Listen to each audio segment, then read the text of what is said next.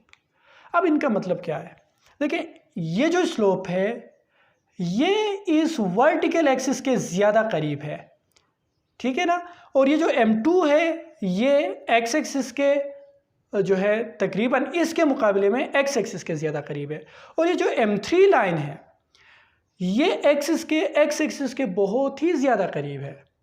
अब इसमें आप देखें m1 का स्लोप सबसे ज़्यादा है, m2 का स्लोप थोड़ा कम है, m3 का स्लोप उससे भी कम है, ठीक है। इसका मतलब जो है कि यहाँ पे स्पीड सबसे ज़्यादा है, यहाँ पे स्पीड ऑब्जेक्ट का थोड़ा कम है और यहाँ पे बहुत ही कम है।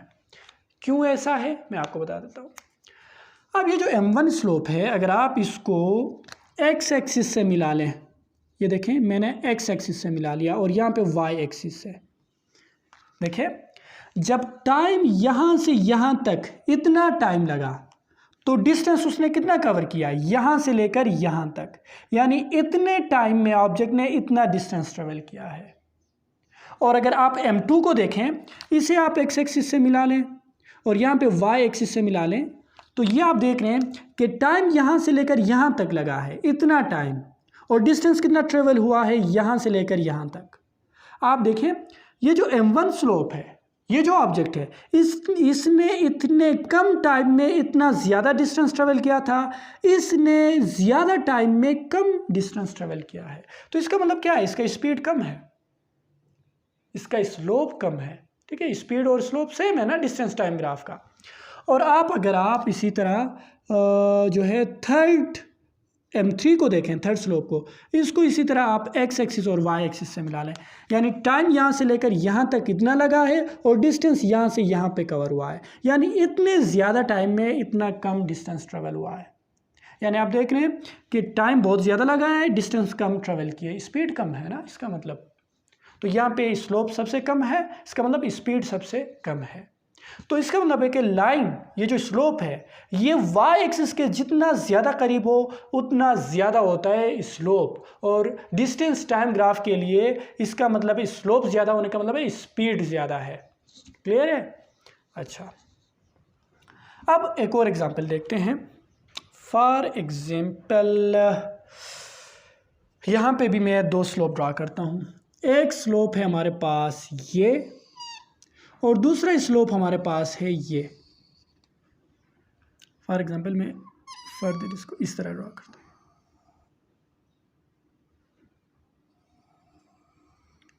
यहाँ भी हमारे पास 2 स्लोप है, इसको मैं नाम देता हूँ m1, इसको नाम देता हूँ m2। इन 2 स्लोप्स का अब क्या मतलब है, m2 जो है ये स्ट्रेट लाइन है और m1 जो है ये कर्व लाइन है। इसका मतलब क्या है, ये देखें यहाँ पे जो स्लोप है वो सेम है, यानी वो स्ट्रेट लाइन है, एक ही हिसाब से जा रहा है। तो इसका मतलब है कि ये जो स्लोप जिस ऑब्जेक्ट के लिए बना है उसका स्पीड कांस्टेंट है, यूनिफॉर्म है, स्पीड चेंज नहीं हो रहा, कांस्टेंट स्पीड से बढ़ रहा है, क्योंकि स्लोप यहाँ पे देख रहे हैं कांस्टेंट है, सेम है। लेकिन ये जो m1 है, पहले आप देख रहे हैं पहले ये स्लोप ज़्यादा था, है ना, वर्टिकल एक्सिस के ज़्यादा करीब था, ये देखिए इस स्टेज में। लेकिन बाद में क्या हुआ कि इसका स्लोप कम होने लगा। ये देखिए ये ऐसे आया हुआ है, पहले ऊपर ऐसे जा रहा था, अब ऐसे आ रहा है। तो इसका मतलब है कि पहले इसका स्लोप ज़्यादा था, अब स्लोप क्या हो रहा है, कम हो रहा है, ठीक है। पहले ऐसे था वो, अब ऐसे जा रहा है, देखिए ऐसे जा रहा है। इसका मतलब है कि पहले इसका स्लोप ज़्यादा था, अब क्या है, स्लोप कम है, स्लोप चेंज हो रहा है। और स्लोप किस चीज़ का बताता था, स्पीड का। इसका मतलब है कि यहाँ पे स्पीड चेंज हो रही है, पहले स्पीड ज़्यादा थी, अब स्पीड क्या हो रही है, कम हो रही है। तो इसका मतलब होता है नॉन यूनिफॉर्म स्पीड। जब स्लोप डिस्टेंस टाइम ग्राफ का स्ट्रेट लाइन ना हो तो इसका मतलब नॉन यूनिफॉर्म स्पीड, इसका मतलब होता है यूनिफॉर्म स्पीड, ठीक है। अब मैं आपको एक और स्लोप का बताता हूँ। फॉर एग्जांपल ये ग्राफ है जिसमें हम ये स्ट्रेट लाइन ड्रा कर रहे हैं और वो बिल्कुल ही जो है एक्स एक्सिस के पैरेलल जा रहा है, ठीक है, एक्स एक्सिस के पैरेलल जा रहा है। इसका क्या मतलब है, इसका मतलब होता है स्पीड 0 है, स्पीड है ही नहीं।